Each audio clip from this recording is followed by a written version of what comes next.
soy para ti. Fórmulas, cálculos, elementos de laboratorio. Ya nos acompaña en Tarde para Todo el profesor de química, Alejandro Cabaza. El profesor de química. Cuando nos separan 10 minutos de las 5 de la tarde, le damos la bienvenida a Alejandro, nuestro profe de química, hoy con un tema que da para largo poder charlar y que tiene que ver con la radioquímica. ¿Es así, Ale? ¿Cómo estás? Hola chicos, ¿cómo andan? Buenas tardes. Buenas tardes. Sí, efectivamente. El otro día gracias a mi padre que me manda noticias de investigación a veces y de química, cuando lee portales, me manda una noticia que dice: el sueño de la fusión nuclear dispara la inversión en reactores experimentales. Y uno dice, ¿y todo esto qué tiene que ver con el país? Bueno, resulta que Argentina, con la CONEA, que es la Comisión Nacional de Energía Atómica, es uno de los principales países que produce reactores de investigación nuclear para el mundo. ¿Sí? Y entre los desarrollos nucleares que tiene la República Argentina, tiene la obtención de energía, o sea, es una red de asistencia de obtención de energía en base a reacciones nucleares, que son la Satucha 1, 2 y la central de embalse. ¿Sí? Bueno, todo esto trae mucha cola para hablar, y cuando hago la propuesta de la columna es, bueno, evaluemos por qué, ¿por qué somos por qué somos principales exportadores de reactores de investigación y por qué Argentina no tiene tanto desarrollo nuclear, o por ejemplo, no se habla tanto del desarrollo nuclear? Para esto vamos a tener que hacer Hay una pregunta fundamental que me parece, porque nosotros en particular digo, escuchamos la palabra nuclear, lo primero que se me viene a la cabeza es la bomba atómica.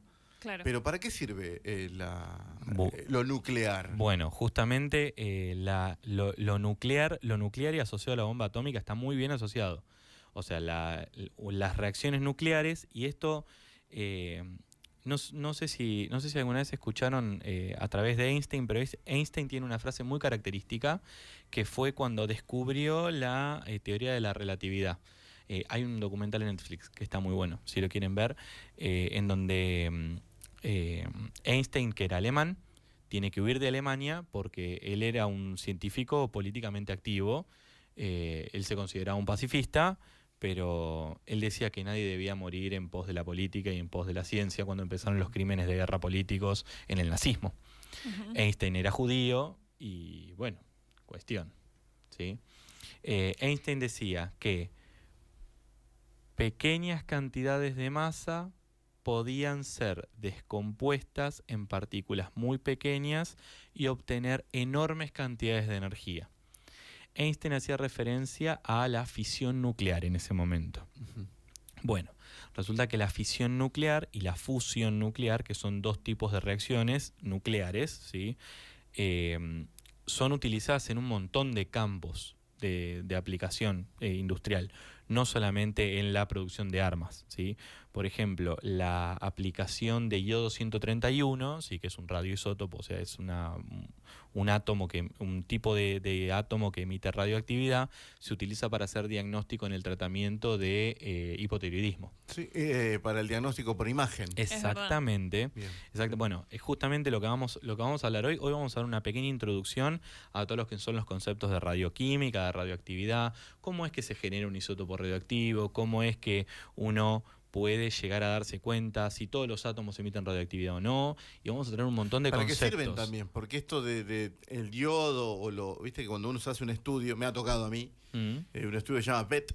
Exactamente. Que es un estudio que busca positrones. Positrones. Bueno, es la tomografía por emisión de positrones. Claro, exactamente. Lo que busca es encontrar algo que no es normal en el cuerpo para después estudiarlo. Bueno, el iodo 131 no es el único elemento que, claro, en realidad no es el único elemento, no es el único radioisótopo que se utiliza para el área que se conoce como medicina nuclear.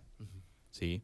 Hay un montón de otros elementos y justamente necesitamos esta pequeña introducción teórica breve, cortita.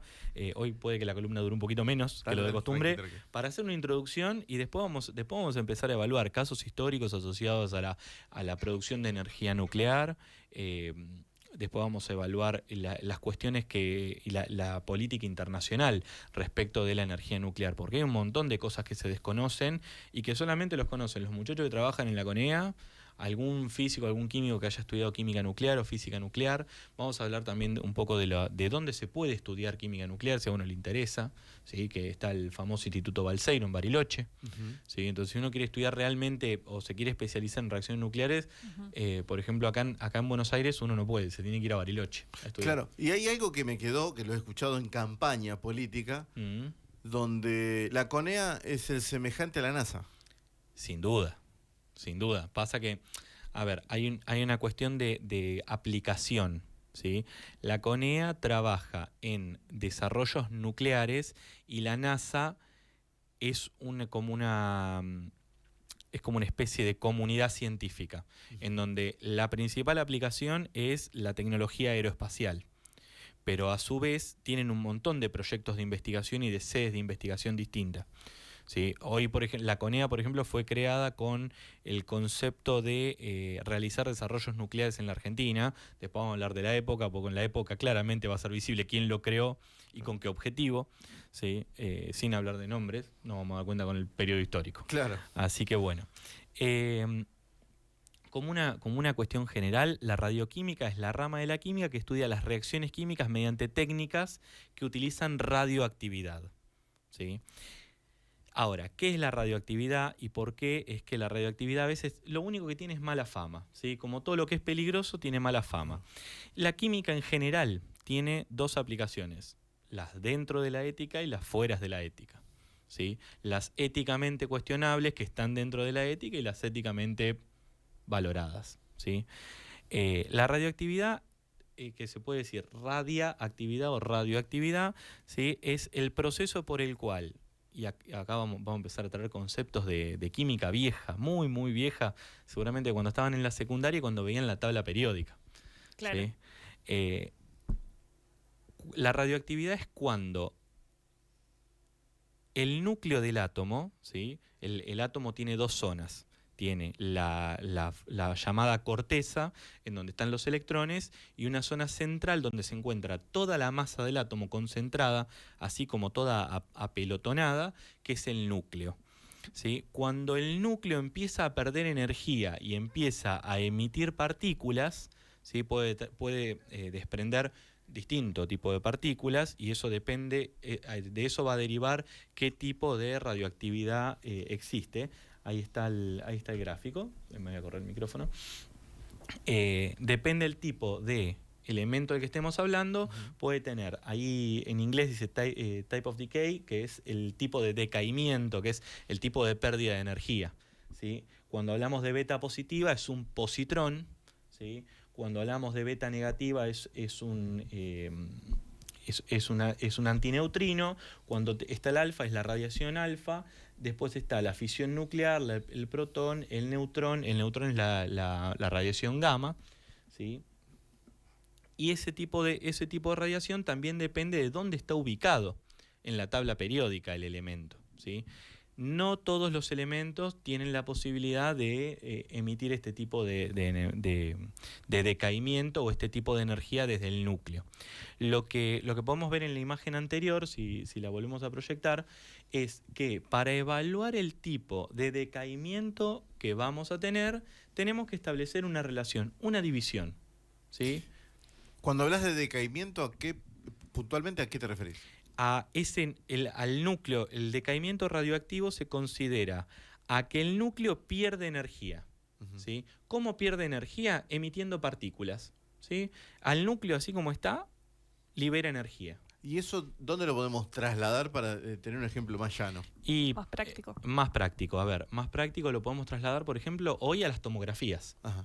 ¿Sí? O sea, cuando tenemos nos diagnostican o nos mandan a hacer un estudio PET, que es la tomografía, PET es la sigla en inglés para tomografía de emisión de positrones, a nosotros nos hacen ingerir una sustancia que va a un determinado órgano que se llama órgano diana, que es el que hay que diagnosticar, y ese órgano, en caso de que se presente normalidad o no normalidad, emite una determinada carga de positrones y eso se ve en una placa.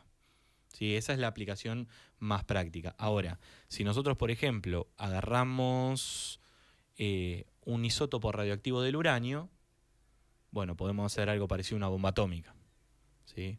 Entonces, dependiendo el tipo de, y ahora ahí es donde pasamos a la tabla periódica, dependiendo el tipo de la relación de imagen que yo tengo entre cantidad de neutrones, ¿sí?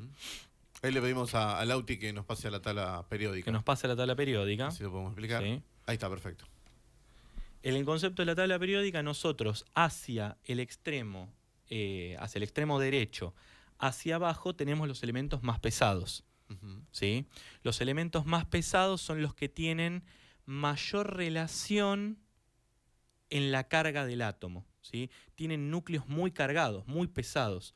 Esos núcleos muy pesados son los que son más inestables y tienden a emitir determinado tipo de energía.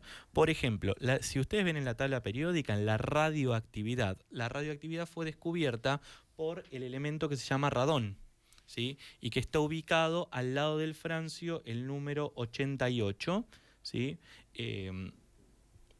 Si ustedes lo ven desde la tabla periódica, lo están viendo en la imagen, es columna 2, ¿sí? Fila número 7. Nosotros en química le decimos grupo y periodo, ¿sí? Grupo 2, periodo 7, ¿sí? Fila 2, columna 7. El radón, por ejemplo, fue uno de los elementos con los que trabajaron Becquerel y Marie Curie, ¿sí? Y descubrieron que el radón, que es un metal, ¿sí? Si ellos dejaban el radón ahí, envuelto en una cámara o en un papel, se observaba que emitía luz propia, sin ser irradiado, emitía luz propia. Mira vos. Entonces, eso fue lo que llamó la atención de los científicos de que había elementos que producían luz propia. Bueno, esa luz propia, investigando después... Estamos hablando de luz, sí, no sí. de energía, de luz. No, luz, se veía brillante el iluminaba. elemento. Claro, iluminaba, y uno decía... Che, ¿Cómo puede ser? ¿Y esto cómo puede ser? Bueno, resulta que estaba emitiendo radiación el elemento. Entonces, el elemento se estaba descomponiendo internamente, ¿sí? Y ahí es donde les pido que pasen a la próxima imagen, ¿sí? Que es la del elemento. Ahí la está Sí. colocando. Nosotros adentro de los elementos tenemos algo característico que se llama masa atómica y número atómico. El número atómico es como que es lo que aparece en la imagen como Z, que por ejemplo para el hierro es 26, para el radón es 88, ¿sí? Es el DNI del elemento, ¿sí? O sea, si yo en la tabla, yo te digo tabla periódica, 88 te tiene que salir radón, ¿sí? Si te digo 11 te tiene que salir sodio, si te digo 1 te tiene que salir hidrógeno, si te digo 2 te tiene que salir helio, ¿sí? Pues es el DNI del elemento. ¿Sí? Siempre y cuando hablemos del mismo Z, estamos hablando del mismo elemento. Ahora, hay otro concepto, que es el de la masa atómica, ¿sí? Y acá es donde empieza el tema de los isótopos radioactivos. A medida que crece la masa atómica, ¿sí?, más concentración de masa hay en el núcleo. Toda la masa del átomo, de los átomos, se concentra en el núcleo. Cuanto más más se concentra la masa en el núcleo, tenemos, y si podemos pasar a la próxima imagen. ¿Hay una razón por la cual se concentra la masa del núcleo? Sí, obviamente. Y va en contra de todas las leyes de la física. Y esto es lo interesante, ¿sí? Y esto habla sobre la teoría de la relatividad y todas estas cosas en donde, realmente hay cosas las cosas realmente se tocan entre sí. La sustancia sólida es sólida porque... ¿Cuál es el fundamento de que haya algo sólido, de que no se puede atravesar? ¿Hay realmente contacto entre átomos y entre partículas? Bueno, hay un montón para hablar de esto, que es el tema, por ejemplo, de la física y la química cuántica, ¿sí? Que fueron los conceptos que desarrollaron este tema de la física nuclear, ¿sí? Entonces, cuando nosotros tenemos un átomo de características Z y de características A, que es número atómico, DNI del átomo, la masa, a medida que va bajando en la tabla periódica, es decir, hacia abajo y hacia la derecha, tiene más masa el átomo. ¿Qué quiere decir que tiene más masa? Que tiene en su núcleo más cantidad de protones y más cantidad de neutrones, ¿sí? son los protones y los neutrones, son partículas que se llaman partículas subatómicas, es decir, son más chiquitas que el átomo, y que concentran la masa. ¿Sí? Ujú. En base a esto, uno puede llegar a predecir si el elemento va a tener o no producción de radioactividad. ¿Sí? ¿Cómo se caracteriza eso? Bueno, si miran la imagen, ahí habla que la masa atómica compone protones y neutrones. La división, la relación entre neutrones y protones nos indica a nosotros si va a tener radioactividad o no.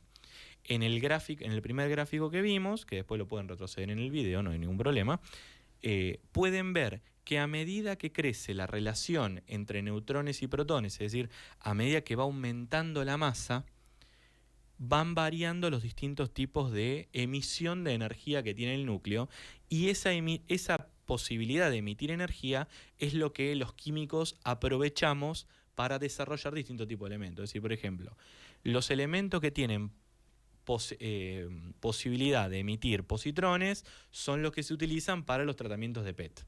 ¿Sí? Los elementos que tienen la capacidad de tener un decaimiento alfa, que es un decaimiento que tiene un montón de energía, son los que se usan para producir reacciones nucleares y rupturas de núcleo, por ejemplo. Despegar un cohete. Sí, ponele. ¿Y para las bombas nucleares? Bueno, para las bombas nucleares justamente lo que se utiliza es acá viene el último concepto que les vengo a dejar, que es el concepto del isótopo. ¿Sí? Si nosotros pasamos a la imagen que viene, ¿sí?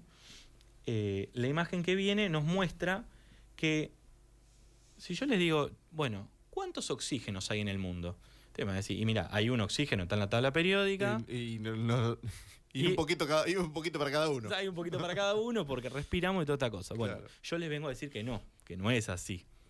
¿Sí? O sea, no es así, no hay un solo tipo de nitrógeno, no hay un solo tipo de carbono, y esto es lo que se llaman isótopos.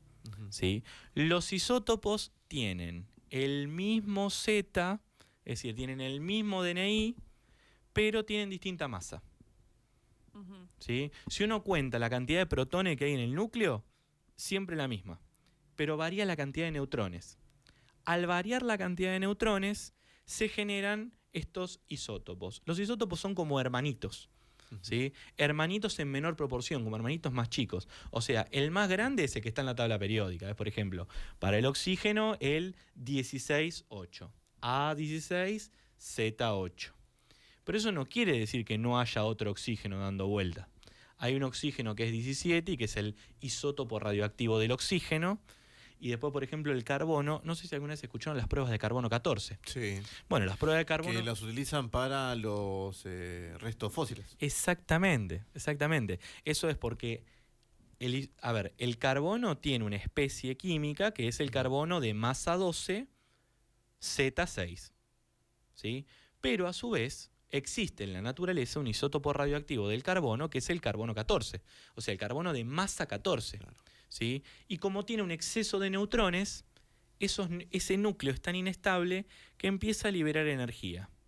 Hay que decir también que esta prueba se utiliza para saber la cantidad de años que tiene algo. Por Exactamente. eso decíamos de los fósiles. Pero me parece que lo vamos a tener que dejar hasta acá. Y sí, yo por eso les dije, Mucha data. es mucha data y hay un montón de cosas para hablar, pero yo lo que les quería llegar a esto, quería llegar al concepto del isótopo. Bien. ¿Sí? Que el isótopo es un mismo elemento, ¿sí? Entonces vamos a empezar a hablar, por ejemplo, de uranio, tecnesio, rodio, indio, ¿sí? Radón, todas estas cosas, pero que por ejemplo, si van a una tabla periódica van a decir, che, el profe se equivocó, no tiene la misma masa. Lo que me gustaría, y ahí te pongo como un desafío, Sí. es quiénes utilizan, qué cosa, qué países utilizan Ay. estas... Por eso digo, Sobre todo para el uranio. Ok. fundamentalmente para eso. Fundamentalmente para el uranio. O sea, si hablamos de política internacional, hay un acuerdo internacional para el uso de uranio. Y hay hasta un peso permitido para el tipo de país. Eso lo vamos a dejar para la próxima, si te parece, Ale. Sí, totalmente, totalmente. Hay muchísimo para hablar. Buenísimo, ahí está. Alejandro Cabaza pasó con nosotros, lo vemos la próxima semana y seguimos con este tema que la verdad que es muy apasionante.